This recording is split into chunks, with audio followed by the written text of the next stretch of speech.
My friends, good afternoon. The Detroit Lions have finally received one of the biggest boosts they could have asked for during training camp, and while many fans were hoping the headline would be about Jahmyr Gibbs ending his hold-in, that's simply not the case. As of the latest update in the source material, Gibbs still has not signed and is still away from full participation. Dan Campbell admitted he expected the situation to be resolved by now, and everyone around the organization is clearly hoping it doesn't become something much bigger. But despite that uncertainty, there is another development that could end up being just as important for this offense, and that's the return of Sam LaPorta. Dan Campbell didn't hesitate when talking about his star tight end. Coming back from back surgery that kept him sidelined since November, LaPorta is finally returning to football activities at full speed compared to what the team was able to do during the spring. Campbell explained that the Lions are easing him back into practice, giving him only a handful of reps before gradually increasing his workload each day. The reason is simple: they want to make sure one of the most valuable pieces of this offense is completely healthy before pushing him too hard. And Campbell made something crystal clear when describing LaPorta. He called him a weapon. That word carries a lot of weight, especially considering the talent already on Detroit's offense. This team features elite playmakers across the board, yet there's a legitimate argument that Sam LaPorta might actually be the most irreplaceable skill position player on the roster. That may sound surprising at first, but once you look at what happened whenever he wasn't on the field, it starts making perfect sense. When LaPorta was healthy, Detroit's running game consistently produced over 100 rushing yards per game. After his injury, that production dropped dramatically into the 80-yard range. The passing attack also looked noticeably different. His impact isn't limited to catching passes over the middle or making highlight reel grabs. He's an outstanding blocker, he's versatile enough to line up in multiple roles, and he creates matchup problems that completely change how opposing defenses have to prepare for the Lions. That's what makes him so unique. He's one of those rare players who doesn't simply fill a position, he changes the entire structure of the offense. Whether it's helping open running lanes, serving as a reliable target for Jared Goff, or forcing defenses to reveal their coverages before the snap, LaPorta influences every aspect of Detroit's attack. His versatility allows the coaching staff to keep defenses guessing, and that's something statistics alone can't fully measure. What's even more remarkable is what LaPorta had to overcome just to get back onto the practice field. The injury wasn't something minor. According to the information discussed, he was dealing with a bulging disc in his back, a condition that can become extremely serious because of how it affects the nerves. During his recovery, there were genuine concerns about when he would regain feeling and full strength in his legs. The recovery process wasn't simply about healing the injury itself, it was about waiting for his body to respond and for his nerves to function normally again. Fortunately, the doctors continued reassuring him throughout the process, and eventually the recovery started progressing exactly as hoped. LaPorta explained that he regained his full strength roughly 2 to 3 months ago. Since then, everything has continued moving in the right direction. His flexibility has returned, his movement feels natural again, and most importantly, he's simply happy to be back playing football. Naturally, there was some rust during his first practice sessions. Nobody expected him to immediately look like the player fans remember from before the injury. After months away from football, some timing issues and minor mistakes are completely normal, but none of that changes the excitement surrounding his return because the coaching staff clearly believes he's once again on the path toward becoming one of the focal points of this offense. There's another reason his absence felt so significant. The Lions simply don't have another player capable of replacing everything Sam LaPorta brings to the field. If Amon-Ra St.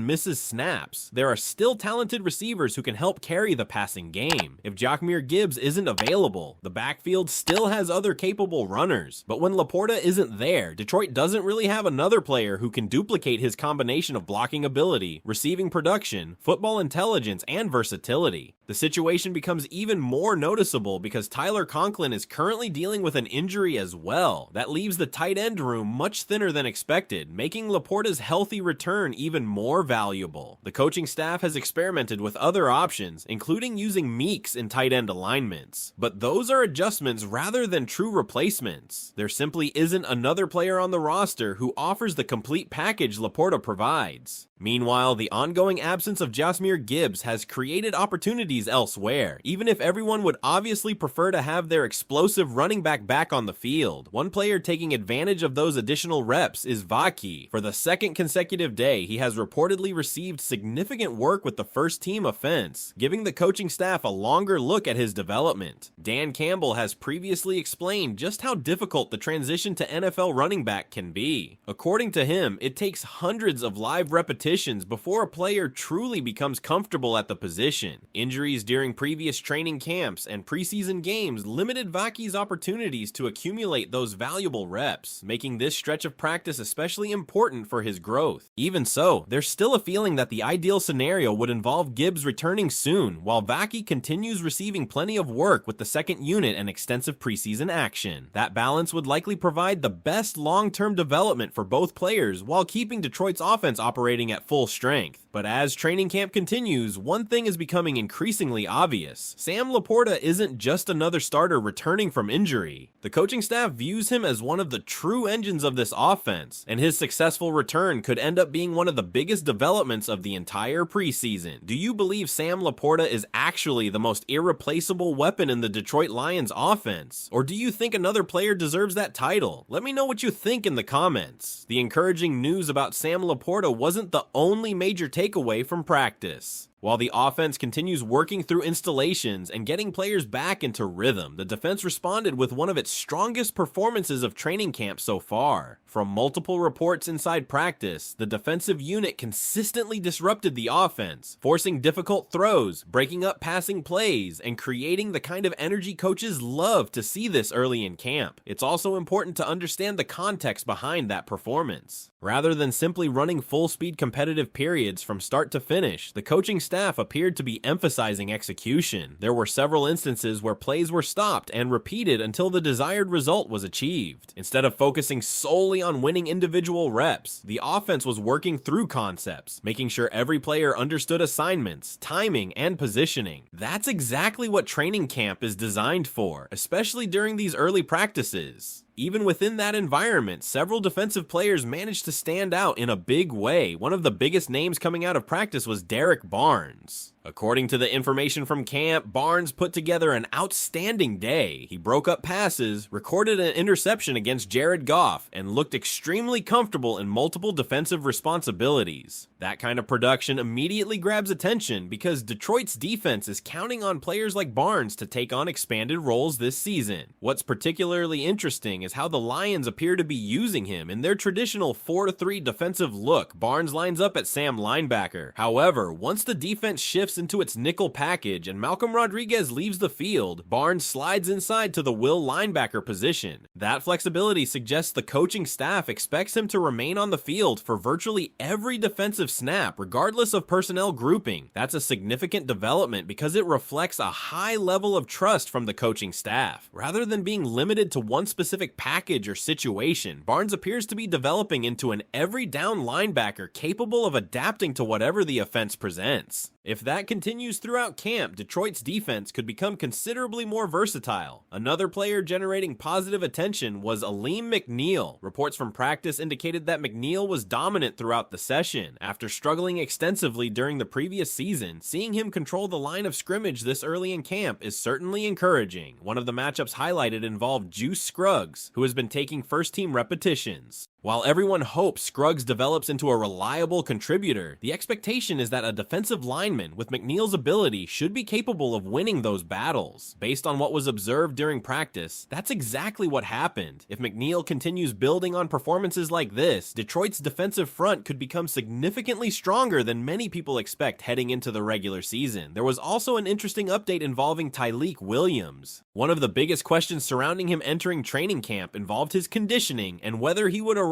at the proper playing weight. Dan Campbell addressed that concern directly, explaining that Williams recognized during the spring that he was carrying more weight than he needed. Instead of ignoring the issue, he went to work. Campbell explained that Williams worked closely with the team's nutrition staff and committed himself to getting back into shape. By the time training camp arrived, he had reached approximately 325 pounds, which Campbell confirmed is exactly where the Lions want him to play. What stood out even more than the number itself was Campbell's confidence in the player. He described Williams as a man of his word, emphasizing that he followed through on everything he promised the coaching staff. Campbell also mentioned that Williams has built trust within the organization by honoring that commitment and putting in the necessary work. That's an important statement because trust matters enormously during training camp. Coaches constantly evaluate not only talent, but also professionalism, preparation, and accountability. Hearing Campbell publicly praise Williams in that way suggests the young defensive lineman is making a very positive impression before the season even begins. The Lions also provided a few smaller injury updates. Ben Bartch continues resting during team periods as the coaching staff carefully manages his workload. Meanwhile, edge rusher Peyton Turner experienced some back stiffness during practice. Fortunately, the expectation is that the issue is relatively minor, with the team believing he may simply need a couple of days before returning to full activity. At this point, there doesn't appear to be significant concern surrounding his status. Another player quietly earning praise is Jimmy Rolder. According to observations from practice, Rolder continues working as the second-team Mike linebacker directly behind Jack Campbell. More importantly, those watching practice consistently describe him as looking surprisingly